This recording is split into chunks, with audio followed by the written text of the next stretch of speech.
என் தங்கப்பிள்ளையே, இன்று உன் வராகியானவள் உனக்கு கொண்டு வந்திருக்கின்ற இந்த செய்தி நிச்சயமாக உன்னுடைய மனதில் இருக்கின்ற பல குழப்பங்களுக்கும் இத்தனை நாளும் உன்னை ஆட்டி படைத்த பல பிரச்சனைகளுக்கும் மிகப்பெரிய தீர்வாக இருக்கும்.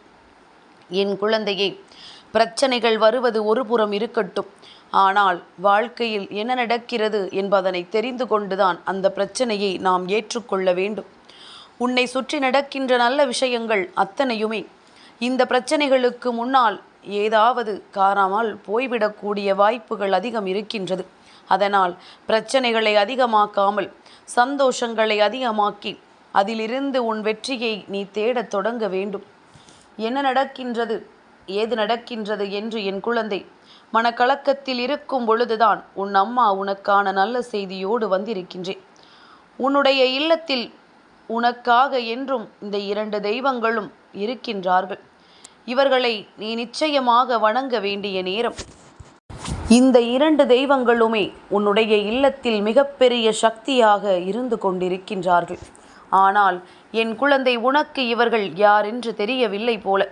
அதனால்தான் நீ இவர்களை நினைக்காமல் இருந்து கொண்டிருக்கின்றாய்.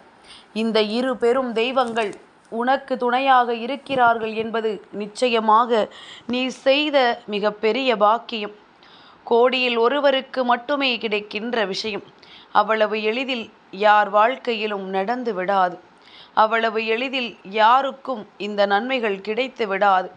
ஆனால் உன்னை தேடி உன்னோடு வந்து சேர்கின்ற இந்த விஷயங்களை எல்லாம் என் பிள்ளை நீ சரியாக பெற்றுக்கொள்ள எப்பொழுதுமே தயாராக இருக்க வேண்டும் என்பதனை முதலில் புரிந்து கொள். உன்னோடு நான் இருக்கிறேன் என்பதே இந்த வாழ்க்கை உனக்கு கொடுத்த மிகப்பெரிய வெற்றி அல்லவா? இதையும் தாண்டி 2 பெரும் தெய்வங்கள் உனக்கு துணையாக மிக பெரும் சக்தியாக உன் இல்லத்தில் நிற்கிறது என்றால் நிச்சயமாக அவர்கள் யார் என்று நீ கவனிக்கத்தானே வேண்டும். அவர்கள் உன் வாழ்க்கையில் என்ன செய்கிறார்கள், எந்த நன்மைகளை உனக்கு கொடுக்கிறார்கள் என்பதனை கட்டாயமாக என் பிள்ளை நீ புரிந்து கொள்ளத்தான் வேண்டும். நல்ல விஷயங்கள் அத்தனையும் உன்னை சுற்றி உனக்கு நன்மையாக நடக்கின்ற இந்த நேரத்தில் எதை கண்டும் என் பிள்ளை நீ வருத்தப்படாதே. எந்த விஷயத்திற்காகவும் நீ பதற்றமடையக்கூடாது. உன்னை சுற்றி இந்த வாழ்க்கையில் என்னவெல்லாமோ நடந்து கொண்டிருக்கிறது என்பதனை நீ புரிந்து கொண்டாயானால் உன்னோடு நான் இருக்கின்ற இந்த தருணங்கள் ஒவ்வொன்றுமே உன்னை நிச்சயமாக நல்வழிப்படுத்தும் என்பதனை நீ தெரிந்து கொள்ள வேண்டும். எதை நினைத்தும் என் குழந்தை நீ வருத்தப்பட்டு கொண்டிருக்காதே. எந்த சூழ்நிலையிலும் என் பிள்ளை எதை நினைத்தும் நீ வேதனைப்பட்டு கொண்டிருக்காதே. உனக்காக நான் என்றும் இருக்கிறேன் என்பது உன் நினைவில் இருக்க வேண்டும். எப்பேற்பட்ட கஷ்டங்களாயினும் எப்பேற்பட்ட சோதனைகளாயினும் உன்னை காக்க நான் வருவேன் என்பது உன் நினைவில் இருக்க வேண்டும். யாரையும் எதற்காகவும் என் பிள்ளை நினைத்து வருத்தப்படவோ வேதனைப்படவோ கூடாது. மற்றவர்களினுடைய வாழ்க்கையில் என்ன நடந்தால் உனக்கென்ன?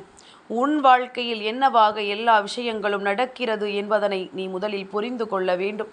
உன்னை சுற்றி இருப்பவர்கள் எல்லாம் உனக்கு எத்தனையோ துன்பங்களை கொடுத்த பொழுதிலுமே என் பிள்ளை நீ இத்தனையிலிருந்து மீண்டு உனக்கான நன்மைகளை பெறுகிறாய் என்றால் சற்று யோசிக்க வேண்டாமா? நம் அருகில் ஏதோ தெய்வம் துணை இருக்கிறது என்று. என் குழந்தையே, இது சாதாரணமான சக்தி அல்ல, மாபெரும் சக்தி என்று நான் சொல்கிறேன் என்றால் நிச்சயமாக என் குழந்தை இதனை நீ என்னவென்று தெரிந்து கொள்ள வேண்டும். உன்னோடு இருக்கின்ற ஒவ்வொரு நொடிப்பொழுதிலுமே இந்த வராகி உனக்கு நடத்துகின்ற ஒவ்வொரு வெற்றியின் விஷயங்களும் உன் வாழ்க்கையை உனக்கானதை எல்லாம் உன் கைகளில் கொண்டு வந்து கொடுப்பதற்கானது மட்டுமே. என் குழந்தையே, நம்பிக்கையை இழக்காமல் மனதில் தைரியத்தோடு யார் என்ன செய்தாலும் நமக்கான நன்மைகள் நம்மை வந்து சேரும் என்பதனை புரிந்து கொண்டு உன்னை சுற்றி இருக்கின்ற எல்லா விஷயங்களையும் சரியாக பெற்றுக்கொள்ள முடியும் என்கின்ற நம்பிக்கை கொண்டு நீ நல்லபடியாக உன் வாழ்க்கையை வாழ நினைத்தாயானால் எல்லாமுமே உனக்கு நல்லதாக மாறும் என்பதனை நீ விரைவாக தெரிந்து கொள்வாய். என்ன நடந்து விட்டது, ஏது நடந்து விட்டது என்று நீ பதற்றமடைந்தது எல்லாம் போதும். இனி என்ன நடந்தாலுமே அதிலிருந்து என் பிள்ளை தன்னுடைய வாழ்க்கையில் தனக்கான நம்பிக்கையை நிச்சயமாக பெற்றுக்கொள்வாய் என்பதனை நீ புரிந்து கொள்ள வேண்டும். உன்னோடு எப்பொழுதும் உனக்காக நீ கேட்டதையெல்லாம் செய்து கொடுக்க உன் அம்மா நான் இருக்கிறேன் எனும் பொழுது எந்த நிலை கண்டும் என் பிள்ளை வருத்தப்படக்கூடாது. எந்த சூழ்நிலையை கண்டும் என் பிள்ளை நீ வேதனைப்படக்கூடாது. இது நாள் வரையிலுமே உன்னை காப்பாற்றி இந்த தாயானவள் எனக்கு இன்னமும் உன்னை வழிநடத்த தெரியும். இன்னமும் உன் வாழ்க்கையில் உனக்கு என்ன கொடுக்க வேண்டும் என்பதனை தெரிந்து கொண்டு அதை உன் கைகளில் ஒப்படைக்க எனக்கு நிச்சயமாக தெரியும் என்பதனை நீ புரிந்து கொள்ள வேண்டும். என் குழந்தையே, நல்லது எது கெட்டது எது என்று இந்த வாழ்க்கையில் நாம் பெரிதாக யோசிக்காமல் எது வந்தாலும் சரி அதிலிருந்து நமக்கானவற்றை நாம் சரியாக பெற்றுக்கொள்கிறோம் என்பது மட்டும் உன் புரிதலில் இருந்தால் போதும். அடுத்தவர்கள் என்ன எல்லாமோ செய்து உன் மனதை கலைக்க முயற்சி செய்வார்கள். உன்னுடைய மனதில் இருக்கின்ற தேவையற்ற எண்ணங்களுக்காக எப்பொழுதும் உன்னை அந்த வழியில் இருந்து தவறான வழிக்கு அழைத்து செல்ல முயற்சி செய்வார்கள். அதற்காகத்தான் உன் தாயானவள் எப்பொழுதுமே உன்னிடத்தில் சொல்லிக் கொண்டிருப்பது, நேர்மறையான எண்ணங்களோடு இரு. உனக்குள் ஒரு சிறு துளி அளவு எதிர்மறை எண்ணங்கள் இருந்தால் கூட அதை அவர்களுக்கு சாதகமாக பயன்படுத்தி கொள்வார்கள் என்று நான் அடிக்கடி சொல்லிக் கொண்டிருக்கின்றேன். என்னவாக இருந்தாலுமே என் குழந்தை, இனிமேல் உன்னை சுற்றி நடப்பதையெல்லாம் நீ சரியாக்க வேண்டும். இனி உன்னை சுற்றி நடக்கின்ற எல்லா விஷயங்களையும் நீ உனதாக்க வேண்டும். உன்னோடு நான் இருந்து உனக்கு கொடுப்பது ஒவ்வொன்றும் உன் வாழ்க்கையில் இனி உனக்கு கொடுக்க வேண்டிய நல்ல விஷயங்களை சரிபடுத்தி கொடுக்கும் என்பதனை என் குழந்தை நீ புரிந்து கொள்ள வேண்டும். நம்பிக்கையோடு என் பிள்ளை, இந்த வாழ்க்கையில் நீ பெற நினைக்கின்ற ஒவ்வொரு விஷயங்களும் எப்பொழுதுமே உனக்கு நன்மைகளை மட்டுமே கொடுக்கிறது என்பதனை நீ உணர வேண்டும். எல்லா மாற்றங்களுக்கும் இந்த வாழ்க்கையில் உனக்கான சரியான பதில்கள் நிச்சயமாக கிடைக்கும். எல்லா திருப்பங்களையும் இந்த வாழ்க்கையில் நிச்சயமாக உனக்கு நான் பெற்று கொடுப்பேன் என்பதனை நீ உணர வேண்டும். உன்னோடு நான் இருக்கின்ற இந்த நேரத்தில் எப்பேற்பட்ட பிரச்சனைகள் உனக்கு வந்தாலும் அதிலிருந்து உனக்கு எதையெல்லாம் கொடுக்க வேண்டும் என்பதனை நான் நிச்சயமாக கொடுப்பேன் என்பதனை நீ புரிந்து கொள்ள வேண்டும். என் குழந்தையே, நன்மைகளும் தீமைகளும் எதுவென்றாலும் அதிலிருந்து நீ பெற வேண்டிய விஷயங்களுக்காக உனக்கு என்ன வேண்டுமோ அதனை நீ சரியாக பெற்றுக்கொள்ள உன்னாலான முயற்சிகளை நீ செய்து கொண்டிரு. என் பிள்ளையை, நீ நினைத்து விடலாம் இந்த வாழ்க்கை நமக்கு அவ்வளவு எளிதில் எதையுமே கொடுக்கவில்லையே என்று. ஆனால் எல்லாமும் உனக்கு கொடுக்கும் பொழுது சர்வ நிச்சயமாக தெளிவான விஷயங்களை நிறைவாக கொடுக்கிறது என்பதனை நீ புரிந்து கொள்ள வேண்டும். மனது எந்த நொடியிலும் மாறிவிடும். மனது எந்த நொடியிலும் தவறான விஷயங்களை ஏற்றுக்கொண்டு விடும். அதனால் தன்னுடைய மனதை எவனொருவன் கட்டுப்படுத்துகின்றானோ, யாருக்கு தன்னுடைய மனதை கட்டுப்படுத்துகின்ற திறமை இருக்கின்றதோ அவர்களால் மட்டும்தான் எல்லாவற்றையுமே அவர்களினுடைய வசமாக்கிவிட முடியும். அதனால் கட்டுப்பாடு மிகவும் அவசியம். இந்த வாழ்க்கையில் எதை நீ உன் வசமாக்க நினைத்தாலும் அதன் மீது உன்னுடைய நம்பிக்கையை முழுமையாக வைத்திரு. உனக்கான எண்ணங்களை நீ தெளிவாக வைத்திரு. என்ன நடந்தாலும் எது வந்தாலும் அதிலிருந்து என் பிள்ளை தான் பெற நினைக்கின்ற உண்மைகளை சரியாக பெற்றுக்கொண்டு இனி என்ன நடந்தாலும் இது நமக்கானது என்பதனை நீ உணர்ந்து கொண்டாலே போதும். நான் இருந்து நடத்துவதை நிச்சயமாக உன்னுடைய நம்பிக்கையை வெளிக்கொண்டு வரும் பொருட்டு உனக்கே உனக்கானதாக நடத்தி கொடுப்பேன் என்பதனை என் பிள்ளை நீ நிச்சயமாக தெரிந்து கொள்வாய். என் தங்கமே, எந்த இடத்தில் இந்த வாழ்க்கை உன்னை கைவிட்டதோ, எந்த இடத்தில் இந்த வாழ்க்கை உன்னை விட்டு விலகியதோ அந்த இடத்தில் என் பிள்ளை நிச்சயமாக நீ மீண்டு வர வேண்டும். அந்த இடத்தில் நீ மீண்டு வந்து நீ யார் என்பதனை நிரூபித்து காட்ட வேண்டும். அது அவர்களுக்காக மட்டுமல்ல, நீ உனக்காகவும் இதை செய்ய வேண்டும் என்பதனை புரிந்து கொண்டு உன் இல்லத்தில் இருக்கின்ற மாபெரும் சக்தியான 2 தெய்வங்கள் யார் என்பதனை அம்மா சொல்வதை கேட்டு நீ புரிந்து கொள்ள வேண்டும். என் பிள்ளையே, நீ நினைக்கலாம் அம்மா வராகி நீதானே இருக்கிறாய் என்று. என் பிள்ளையே, உன் தாயானவள் நிரந்தரமாக அங்கு இருக்கக்கூடியவள் அல்ல. நீ அழைக்கும் பொழுது நான் வருவேன், நீ என்னை நினைக்கும் பொழுது நான் வருவேன். மற்றபடி நான் அங்கே நிலையாக நின்றிருப்பதில்லை. அம்மா பலவிதமான வேலைகளை கொண்டிருப்பவள் அல்லவா. எத்தனையோ பேரை காக்க வேண்டிய பொறுப்பு எனக்கு இருக்கின்றதல்லவா. அதனால் என் பிள்ளையே, நீ சட்டென்று வராகி அம்மா உன் பெயரைத்தானே நீ சொல்லப் போகிறாய் என்று நினைக்காதே. இந்த தாயானவள் உன் இல்லத்தில் கண்ட விஷயம், உன் இல்லத்தில் இருந்து இந்த 2 தெய்வங்களும் உனக்கு என்ன செய்கிறார்கள் என்பதனை நான் கண்டு கொண்டதனால்தான் உனக்கு இதனை நான் சொல்லிக் கொண்டிருக்கிறேன் என்பதனை நீ புரிந்து கொள்ள வேண்டும். என் குழந்தையே, நான் சொல்கின்ற தெய்வங்கள் யார் என்று கேட்டால் நிச்சயமாக என் குழந்தை நீ மனமகிழ்ச்சி அடைவாய். நான் சொல்ல வருகின்ற இந்த 2 தெய்வங்களுமே மிருகங்களினுடைய முகத்தை கொண்டவர்கள். இப்பொழுது சற்று உனக்கு தெரிகிறதா? மிருகங்களின் முகத்தை கொண்டவர்கள் என்றால் இந்த வராகி என்னை போல் உள்ளவர்கள். அப்படியானால் மற்ற தெய்வங்கள் யாரும் உன் இல்லத்தில் நிரந்தரமாக இல்லையா என்று நீ நினைக்கலாம். என் குழந்தையே, இந்த 2 பேரும் இப்பொழுது உனக்கு மிக பெரிய விஷயங்களை உன் வாழ்க்கையில் செய்து கொண்டிருக்கின்றார்கள்.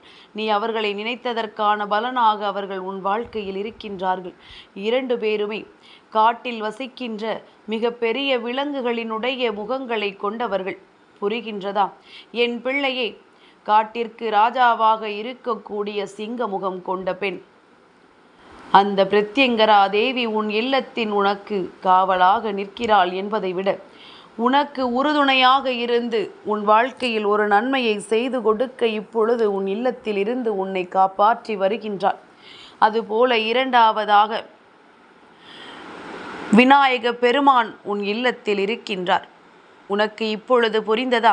யானையின் முகமும் சிங்கத்தின் முகமும் உன்னுடைய இல்லத்தில் இருந்து தெய்வங்களாக உன் வாழ்க்கையில் இருக்கின்ற அத்தனை பிரச்சனைகளிலும் இருந்து உன்னை மீட்டெடுத்து உனக்கான நன்மைகளை கொடுத்துவிட முயற்சிகளை செய்து கொண்டிருக்கின்றார்கள்.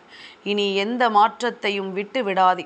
இனி எந்த திருப்பத்தையும் இந்த வாழ்க்கையில் நீ கடந்து வர வேண்டும் என்றால் அதற்காக உன்னை சுற்றி நடக்கின்ற எல்லா உண்மைகளையும் நீ என்னவென்று நிச்சயமாக தெரிந்து கொள்ள வேண்டும். எல்லா மாற்றங்களும் உனக்கு இந்த வாழ்க்கைக்குள் நிரந்தரமாக கிடைக்கிறது என்பதனை நீ உறுதி செய்ய வேண்டும். உன்னோடு நான் இருப்பதையும் உன்னோடு நான் இருந்து உனக்கு கொடுப்பதையும் நீ நிச்சயமாக என்னவென்று தெரிந்து கொள்ள வேண்டிய காலகட்டம் உனக்கு வந்துவிட்டது. இது நாள் வரையிலும் என் குழந்தை நீ பட்ட கஷ்டங்களுக்கெல்லாம் பதிலாக இனி உனக்கு என்ன வேண்டும் என்று நான் நினைக்கின்றேனோ அதையெல்லாம் நிச்சயமாக நான் உன் வாழ்க்கையில் கொடுக்கின்றேன். வராகி சொன்னது போல உனக்கு மனதில் நினைவிருக்கட்டும், விநாயக பெருமானும் பிரத்யங்கரா தேவியும் உன் இல்லத்தில் மாபெரும் சக்தியாக நின்று கொண்டிருக்கின்றார்கள். அதனால் என் பிள்ளை, நீ உன் இல்லத்தில் தெய்வ சக்தி இருக்கிறது என்பதற்காக எந்த ஒரு தவறுகளையும் செய்து விடாதே. இப்பொழுதுதான் நீ கவனமாக இருக்க வேண்டும். இப்பொழுதுதான் நீ கவனமாக உன்னுடைய வாழ்க்கையில் அத்தனை விஷயங்களையும் செய்ய வேண்டும். மேலும் மேலும் பல நன்மைகளை உனக்கு கொடுக்கக்கூடிய நல்ல விஷயங்களை செய்து இந்த வாழ்க்கையில் உனக்கான வெற்றியை நீ உறுதி செய்ய எப்பொழுதும் தயாராகி இருக்க வேண்டும். என்றும் அம்மாவின் அன்பும் அருளும் உனக்கு கிடைக்கும் பொழுது எதை பற்றிய கவலையும் இனி உனக்கு தேவையில்லை. யாரை பற்றிய சிந்தனைகளும் இந்த வாழ்க்கையில் உனக்கு வேண்டாம். உனக்கென நான் வகுத்து கொடுத்த பாதையில் சரியாக சென்று கொண்டிரு. இவர்கள் 2 பேரும் இந்த நேரம் உன் இல்லத்தின் மாபெரும் சக்தியாக நிற்கிறார்கள் என்றால் நிச்சயமாக அதற்கு ஒரு காரணம் இருக்கும். ஏதோ ஒரு தீய சக்தி அழிந்து ஒரு நல்ல விஷயம் உன் வாழ்க்கையில் நடந்து உன்னை நல்வழிப்படுத்த போகிறது என்பதனை புரிந்து கொள்ள வேண்டும். பிரத்யங்கரா தேவியினுடைய ஆவேச ஆட்டம் உன் இல்லத்தில் ஆரம்பித்து விட்டது என்றால் அங்கே எந்த ஒரு தீய சக்திகளும் நடமாடி விடாது. எந்த மூளை முடுக்குகளில் இருந்தாலும் அவர்கள் வெளியேறி விடுவார்கள் என்பதனை நீ புரிந்து கொண்டால் போதும். என் குழந்தையே, இந்த வராகி நினைத்து விட்டால் உன் வாழ்க்கையில் நடத்த முடியாத விஷயங்கள் என்று எதுவும் கிடையாது. இந்த வராகி நினைத்து விட்டால் உன்னுடைய வாழ்க்கையில் அத்தனை நன்மைகளையும் நான் நிச்சயமாக நடத்தி கொடுப்பேன் என்பதனை நீ புரிந்து கொண்டு உன்னோடு நான் இருந்து உனக்கு தருகின்ற எல்லா விஷயங்களையும் நீ சரியாக பெற்றுக்கொள்ள எப்பொழுதுமே தயாராக இருந்து விட்டால் போதும். நல்லது எது, கெட்டது எது என்பதனை நான் உன் முன்னால் நின்று உனக்கு நிச்சயமாக நிறைவேற்றி கொடுப்பேன். எது வந்தாலும் எந்த நிலை வந்தாலும் அந்த நிலையிலிருந்து என் பிள்ளை உனக்கான உண்மைகளை பெற்றுக்கொண்டு எப்பொழுதுமே நீ மகிழ்ச்சியோடு இருக்க பழகு. நல்லது வரும் நேரம் இந்த வாழ்க்கையில் மேலும் மேலும் பல நன்மைகளும் உன்னை தேடி வரும் என்பதனை நீ தெரிந்து கொள்வாய். எந்த நேரத்திலும் இந்த வாழ்க்கை உனக்கு என்ன கொடுக்கும் என்பதனை நீ புரிந்து கொண்டு அதற்கு ஏற்றது போல எப்பொழுதும் உன்னுடைய மனதை பக்குவமாக வைத்திரு. என் தங்கப்பிள்ளைக்கு இந்த வராகி அம்மாவினுடைய ஆசீர்வாதங்கள் எப்பொழுதும் உண்டு.